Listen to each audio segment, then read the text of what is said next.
Hi everyone, welcome to Beyond One Way. What can you make with a can of pizza dough? How about cinnamon apple pizza that is soft, sweet, and cinnamony? Let's go make it. Shape a can of pre-made pizza dough into a ball. It is easier for me to fold the dough in half and roll it into a ball, but do what works for you. Use a rolling pin to roll the dough out into a circle. Don't have a rolling pin? Use a round water bottle filled with water to use as a rolling pin. When the dough is about 1/8 inch thick, place it into a greased round baking pan and gently stretch the dough to the edge of the bakeware or as far as you can. If you don't have a round baking pan, just use a baking sheet. The only difference is the shape of the apple pizza, but it will still taste great. Poke some holes in the dough to prevent bubbles when baking.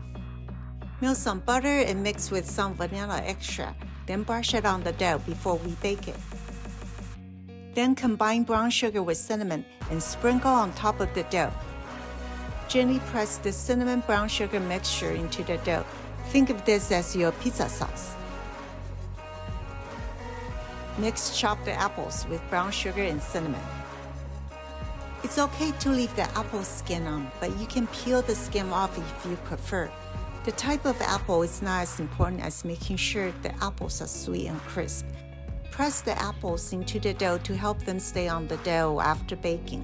Bake at 375 degrees for 15 minutes or when the toothpick comes out clean. See how beautiful this apple pizza is? I smell the cinnamon and the pizza is soft with just enough of sweetness from the brown sugar and the apples. This is like eating an open-faced cinnamon roll without eating too much sugar, so I can have a second piece without feeling guilty. Isn't that great? Please subscribe to my channel if you like this video and come back to see more of my videos on pre-made pizza dough ideas. Happy eating and see you next time.